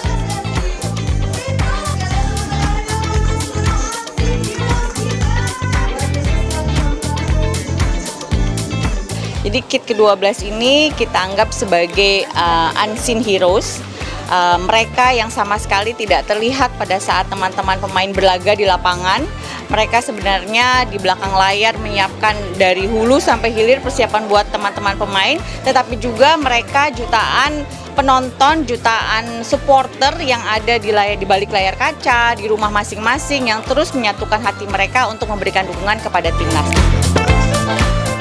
Acara dilanjutkan dengan sesi talk show yang diisi oleh berbagai narasumber seperti Adisti Nirmala, Tom Haye, Fadli Alberto, hingga Coach Nova. Kolaborasi dengan seniman Indonesia, Heart 13 juga menghadirkan karya digital art yang merepresentasikan dukungan kolektif seluruh masyarakat bagi Garuda Squad. Kan hari ini kami mengapresiasi ada satu-satunya mitra, kelihatannya satu-satunya mitra kami, official partner Timnas Indonesia yang memang kebetulan produknya kami konsumsi setiap pagi, sore, malam gitu bersama Timnas, yang hari ini datang dengan campaign baru. Bersama-sama kami mau memastikan bahwa aliran semangat itu nggak putus.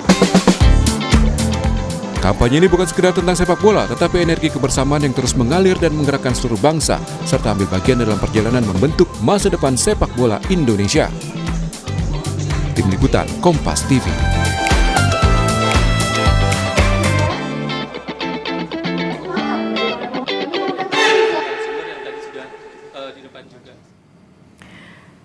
1.214 warga desa Bale Panah mengungsi akibat banjir dan longsor yang menerjang wilayah Aceh. Mereka tersebar di 4 titik pengungsian dan butuh hunian sementara.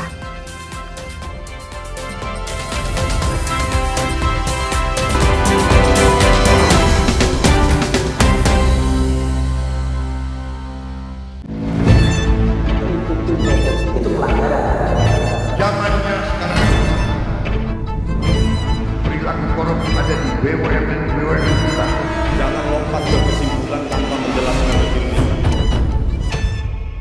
Saya anak buahnya Prabowo. Gaji tidak naik ya. Hanya 5.000 orang. Bahwa hal tersebut tidak boleh. Bola Liar setiap Jumat pukul 8:30 malam live di Kompas TV. Lidah orang Indonesia itu sukanya yang gurih. Makanan sih banyak. Emang ada ya kopi gurih? Ada, Creamy Latte. Dibuat dari kopi grade Brazil, gurih susu New Zealand. Benar, gurih. Iya, gurih. Creamy Latte, kopi latte, gurih. Asik promo asik kemasan 2000. Kecap sedap kedelai hitam spesial pilihanku. Promo asik beli 3 gratis 1. Masakan sedap selalu. Asik promo asik kemasan 2000. Kecap sedap kedelai hitam spesial pilihanku. Makan sedap makin mantap cuma 2000. Beli 3 gratis 1. Kecap sedap kedelai hitam spesial kemasan 2000. Beli 3 gratis 1 dari Wingswood. Lidah orang Indonesia itu sukanya yang gurih. Makanan sih banyak. Emang ada ya kopi gurih? Ada, Creamy Latte. Dibuat dari kopi grade Brazil, gurih susu New Zealand. Benar, gurih. Iya, gurih. Creamy Latte, kopi latte, gurih. Bagian terbaik saat berlibur bukanlah destinasinya, tapi momen kecil di perjalanan yang bikin liburan makin berkesan. Di Be Quick, kami memberikan servis maksimal hingga detail terkecil di mobilmu.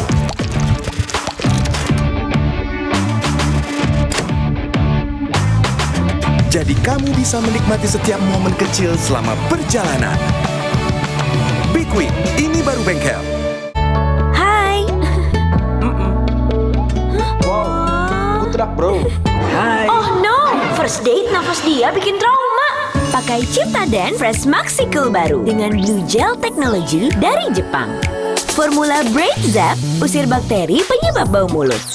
Cool Blast and Extract Me nafas segar lebih lama. Fresh and coolnya maksimal. First date jadi fresh date. Ciptaden Fresh Maxi Cool. Fresh and cool to the max. Lidah orang Indonesia itu sukanya yang gurih. Makanan sih banyak. Emang ada ya kopi gurih? Ada, Creamy Latte. Dibuat dari kopi grade Brazil, gurih susu New Zealand. Benar, gurih. Iya, gurih. Creamy Latte, kopi latte, gurih.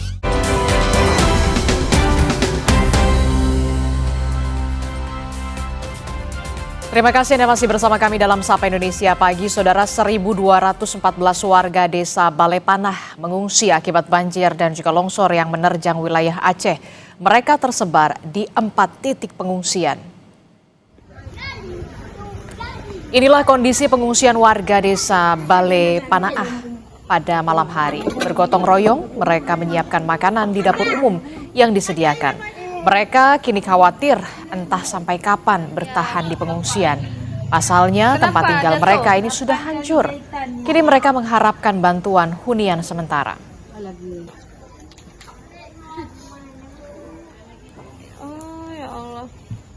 Sebuah dusun di Langkahan Aceh Utara nyaris hilang karena terjangan banjir bandang. Warga pun sudah sepekan tinggal di tenda-tenda darurat.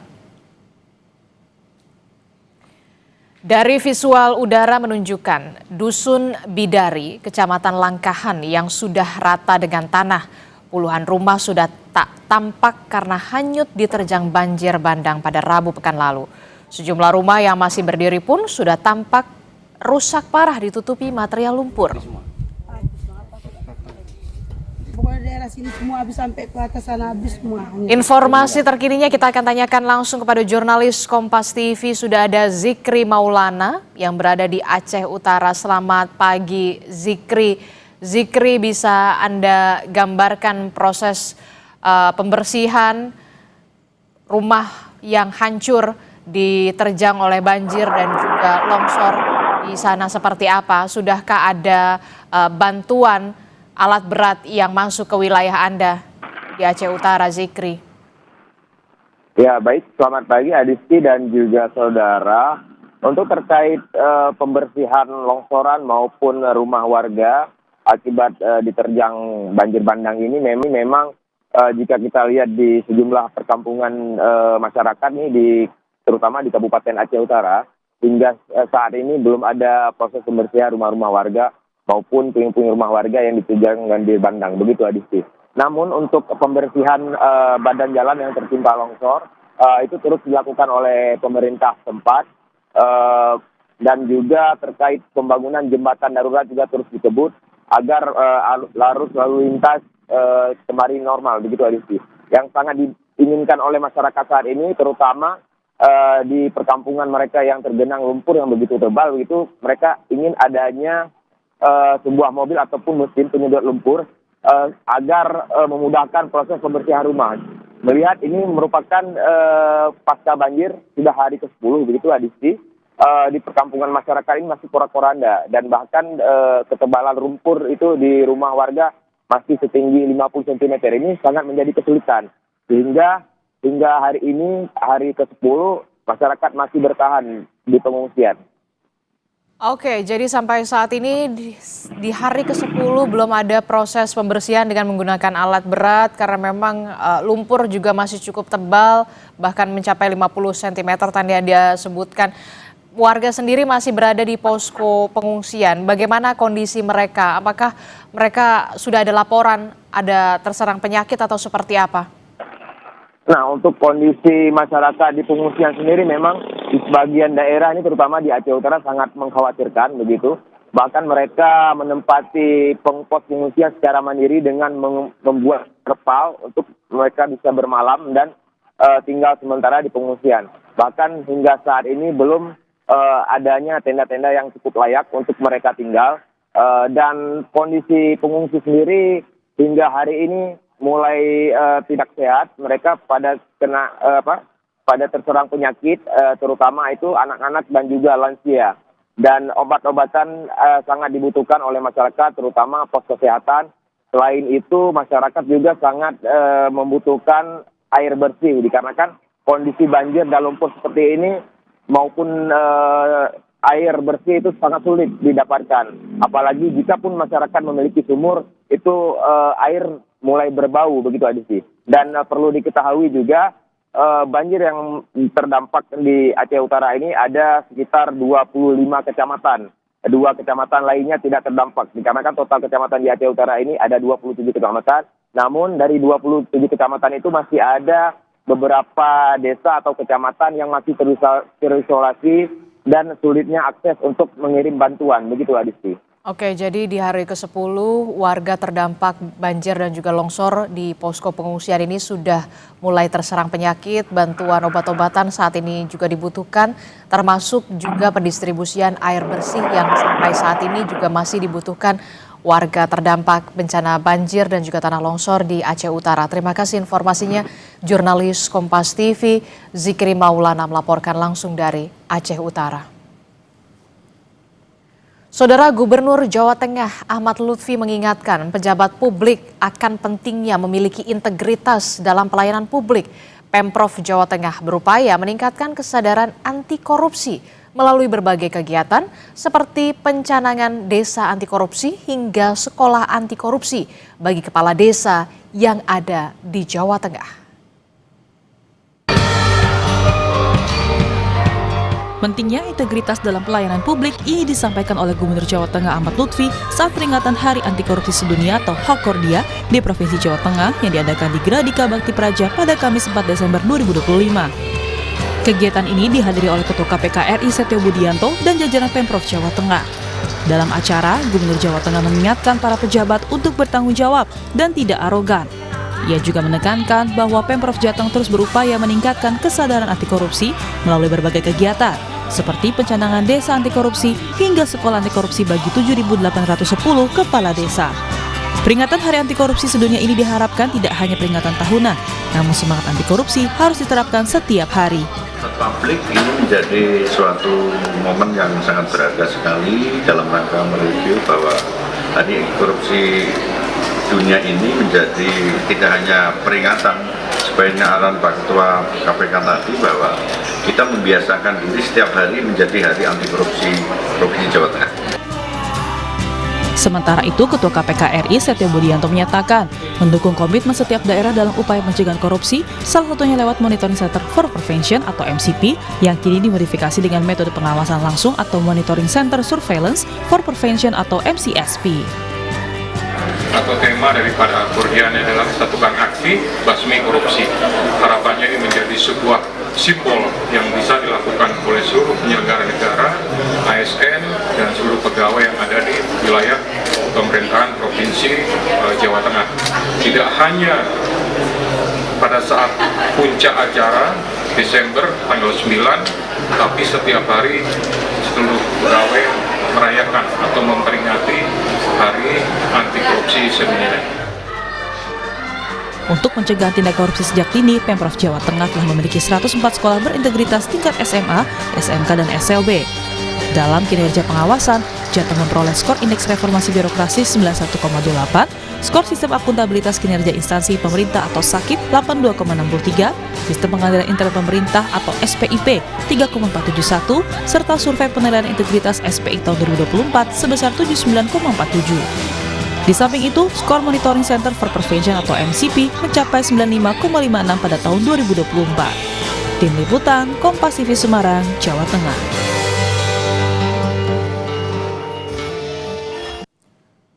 Saudara, Sun Life Financial Indonesia merilis produk asuransi dengan manfaat tunai yang ditawarkan sejak tahun pertama. Produk ini ditujukan untuk membantu keluarga menjaga kebutuhan hari ini hingga merencanakan masa depan.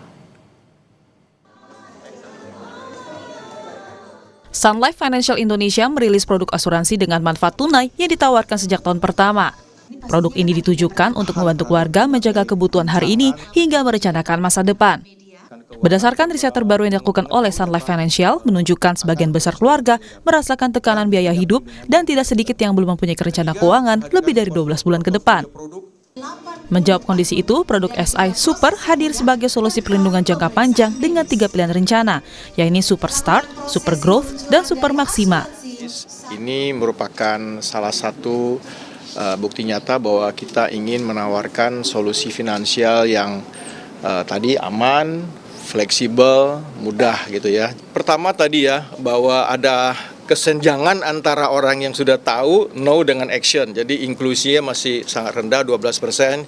Itu yang kita harapkan dengan produk ini kita bisa menjangkau lebih banyak masyarakat, sehingga inklusi asuransi jiwa makin meningkat. Produk asuransi itu tidak hanya pada saat sudah mapan saja, jadi bisa dimulai pada saat kapanpun, bahkan pada saat muda pun, dengan income yang terbatas pun bisa gitu. Ya, jadi ini satu boleh bilang breakthrough ya untuk mengenai produk asuransi jiwa yang bisa menerima sampai usia 80 dan bisa menerima segala kondisi kesehatan masyarakat. Peluncuran produk asuransi SI Super dilakukan untuk menjawab kebutuhan keluarga yang menghadapi tekanan jangka pendek, namun tetap harus menyiapkan rencana keuangan jangka panjang. Diharapkan dengan hadirnya produk ini dapat membantu keluarga Indonesia membangun ketahanan finansial secara bertahap sekaligus mampu meningkatkan inklusi keuangan nasional. Tim Liputan, Kompas TV. The one you can rely on. Saudara, seorang pasien terpaksa digendong oleh petugas saat hendak mendapat pengobatan di Gayo Luwes, Aceh karena akses jalan yang terjal dan berlumpur. 95% wilayah Gayo Luwes lumpuh akibat banjir.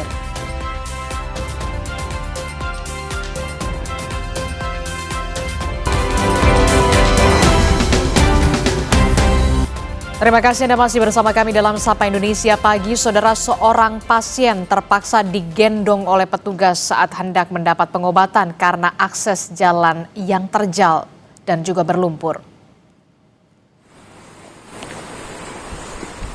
Akses jalan yang rusak akibat diterjang banjir bandang membuat seorang pasien harus digendong oleh petugas saat hendak melakukan pengobatan di Gayo Luwes, Aceh. Tak hanya digendong, pasien juga harus menempuh perjalanan dengan menerjang arus sungai yang deras dan medan yang terjal berlumpur untuk mendapatkan perawatan.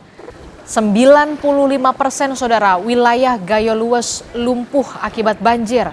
Stok logistik sangat terbatas dan masih banyak desa yang masih terisolasi.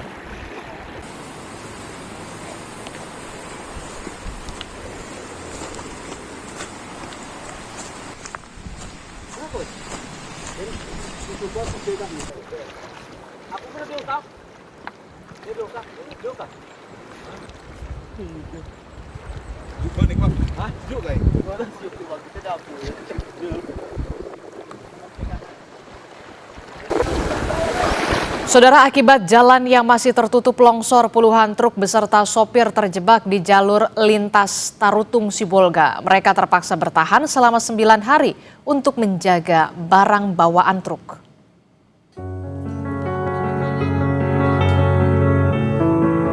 Sembilan hari sudah puluhan sopir truk ini terjebak setelah jalur Tarutung Sibolga tertutup longsor. Dengan mendirikan tenda darurat, mereka bertahan dengan kentang bakar sambil berharap bantuan tiba. Namun ketika persediaan makanan menipis, mereka memutuskan berjalan kaki ke desa terdekat mencari bantuan.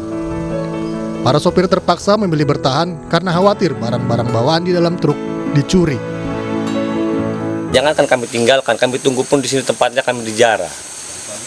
Ada penjarahan sempat? Ada penjarahan. Menurut kami itu bukan hal yang berurusan dengan perut. Kalau kami hanya sembako, sayur-sayuran mungkin kami masih mewajari. Tapi kalau udah urusan lampu strobo, lampu lampu mobil, solar, itu menurut kami udah salah kaprah. Proses pengerjaan pembersihan badan jalan terus dilakukan. Namun karena masifnya titik longsor, jalan lintas Tarutung Sibolga masih belum bisa dilintasi sepenuhnya. Roganda Malau, Kompas TV, Tapanuli Utara, Sumatera Utara. Informasi penting lainnya masih akan kami hadirkan usai jeda. Jadi tetaplah bersama kami dalam Sapa Indonesia Pagi.